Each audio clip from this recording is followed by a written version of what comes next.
টেন্ডারবাজি করে দখলদারিত্ব করে আমাদেরকে জানাবেন। আমরা যেমন নিজেরা চাঁদাবাজি করি না, কাউকে চাঁদাবাজি করতে দেব না। আমরা যেমন টেন্ডারবাজি করি না, কাউকে টেন্ডারবাজি করতে দেব না। এটা আমরা মনে রাখবো যে অনেক দলকে দেখেছেন, আগামীতে জামাত ইসলামকে দেখেন, এই দেশটাকে একটা সুন্দর দেশে আমরা পরিণত করার জন্য আমরা চেষ্টা করছি। আপনি আমাদের সাথে থাকবেন। ঠিক আছে।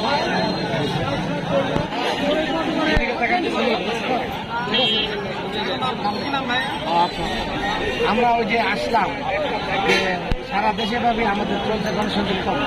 হ্যাঁ, আমরা সকল ধর্মের মানুষের কাছে জামাতে দাওয়াত পৌঁছে দিচ্ছি, সমস্যা নেই। তো আপনার কাছেও আমরা দাওয়াত দিচ্ছি যে বিভিন্ন সময় ইসলাম কায়েম হবে, আপনি চান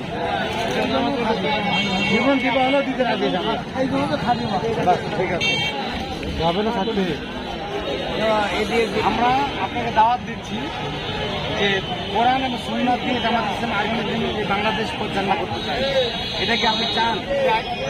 এটাকে অনেক দল দেখেছেন, কিন্তু তারা কোরআনে আইন কিন্তু কেউ জানানোর পক্ষে কথা বলে নাই। না, একমাত্র জামাত ইসলামী যারা এদেশে ইনসাফ কায়েম করতে চায়। এই জন্য আমরা আসছি, আপনি আমাদের ফর্ম পূরণ করে জামাতে যোগদান করেন। জি, আলহামদুলিল্লাহ।